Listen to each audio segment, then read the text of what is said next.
नमस्ते दोस्तों। आज की कहानी एक सन्यासी की है। सन्यासी वह होता है जो अपना सब कुछ त्याग कर सिर्फ एक चीज को अपना लक्ष्य बना लेता है।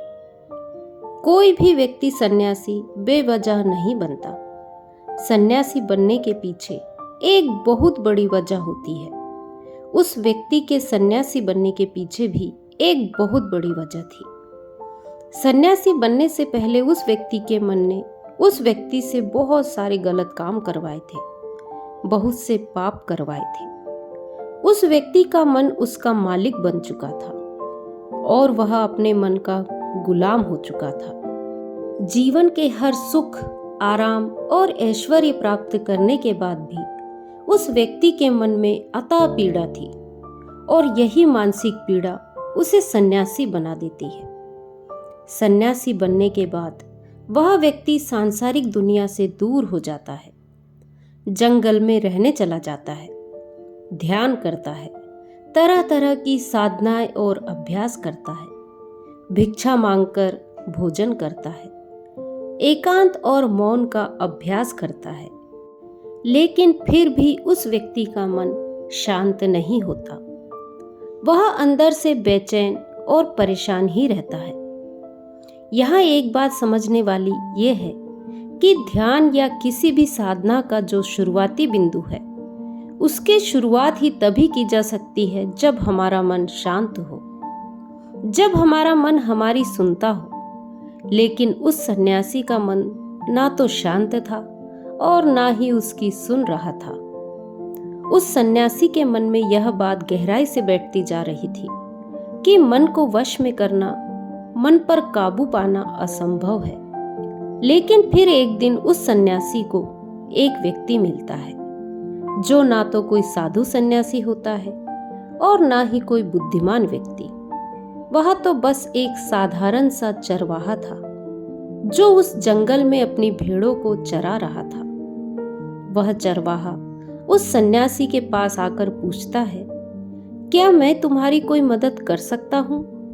तुम बहुत परेशान लग रहे हो। मैं तुम्हें पिछले कई दिनों से देख रहा हूं। तुम बहुत बेचैन रहते हो। अगर तुम चाहो तो मैं तुम्हारी सहायता कर सकता हूं। चरवाहे की बात सुन सन्यासी कहता है, भला तुम क्या मेरी मदद कर सकते हो? तुम तो एक सांसारिक यात्री हो, संसार की मोह माया में बंधे हुए हो। ये सारी बातें सुन वह चरवाहा सन्यासी से कहता है, मैं तुम्हारी मदद कर सकता हूं। मैं मन को वश में करना जानता हूं। वह सन्यासी चरवाहे के मुंह से यह बात सुन जोर से हंसने लगता है और कहता है, क्या क्या कहा तुमने? तुम मन को वश में करना जानते हो?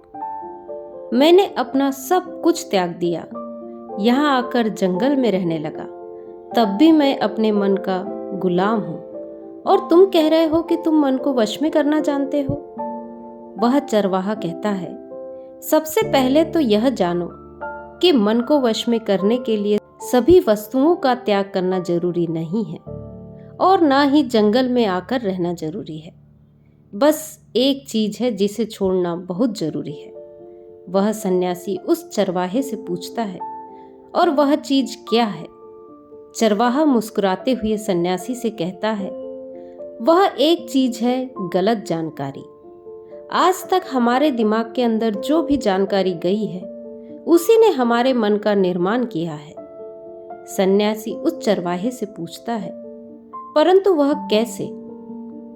वह चरवाहा शांत स्वर में समझाते हुए कहता है, मान लो तुमने आज तक अपने जीवन में सेब जैसा फल नहीं खाया, तुम्हें सेब के स्वाद के बारे में कुछ भी नहीं पता, तो क्या तुम्हारा मन कभी सेब खाने को कर सकता है? नहीं ना। इसीलिए हमारे मन का निर्माण जानकारी से होता है। वह सन्यासी उस चरवाहे की बात से प्रभावित हो जाता है और उससे कहता है, क्या आप मुझे इस बारे में और विस्तार से समझा सकते हैं? वह चरवाहा उस सन्यासी से कहता है, अगर तुम अपने मन को वश में करना चाहते हो तो अब मेरी बातों को बड़े ही ध्यान लगाकर सुनना। तुम अपने मन को वश में तभी कर सकते हो जब तुम अपने मन की जड़ों को देख पाओ। मन का निर्माण जानकारी से होता है और हमारे शरीर में जानकारी के 5 प्रवेश द्वार होते हैं। पहला, आंखें।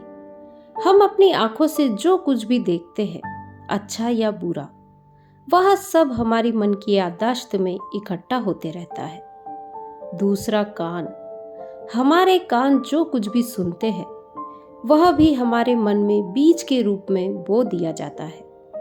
तीसरा, जीभ। जीभ जिस चीज का स्वाद एक बार लेती है वो हमारे मन की याददाश्त में अंकित हो जाता है। चौथा है नाक।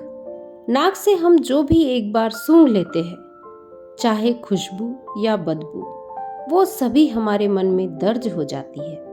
और पांचवा है त्वचा। जिस भी चीज को हम एक बार छू लेते हैं, स्पर्श कर लेते हैं, उसकी याददाश्त हमारे मन में कहीं ना कहीं अंकित हो ही जाती है।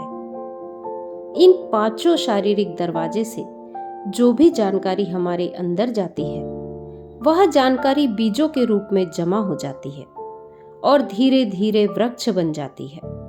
हमारा मन मिट्टी की तरह है जिसमें बीज बोए जाते हैं और हमारी बुद्धि बीज बोने वाले किसान जैसी है। अगर हमारी बुद्धि गलत जानकारी के बीज को सही जानकारी के बीज समझकर बो देगी तो जब भविष्य में वह बीज वृक्ष बनेगा तो वह खराब फल ही देगा। तुम्हारा मन तुम्हारे वश में इसीलिए नहीं है क्योंकि तुमने पहले से ही अपने मन में बहुत सारे गलत बीज बो रखे हैं और अब वह बीज बड़े वृक्ष बन चुके हैं। वह सन्यासी उस चरवाहे से पूछता है, तो अब मुझे क्या करना चाहिए? क्योंकि अब तक तो मैं बहुत सारे गलत बीज बो चुका हूँ और जो बोए जा चुके हैं उन्हें वापस निकालना मुश्किल है। वह चरवाहा उस सन्यासी से कहता है, अब तक तुम अनजाने में गलत बीज बो रहे थे, लेकिन अब जानबूझकर सही बीज बोना आरंभ कर दो। हमारे भीतर अगर हजारों बीज गलत है तो क्या हुआ? अब से लाखों सही बीज बोने के लिए तैयार हो जाओ। तुम्हें बस पूरे दिन इस बात पर ध्यान देना है कि इन 5 द्वारों से तुम्हारे भीतर क्या जानकारी जा रही है और जो भी जानकारी जा रही है उसका परीक्षण करो कि वह सही भी है या नहीं। वह सन्यासी चरवाहे से पूछता है, ऐसा मुझे कब तक करना होगा? वह चरवाहा कहता है, पूरी जिंदगी भर।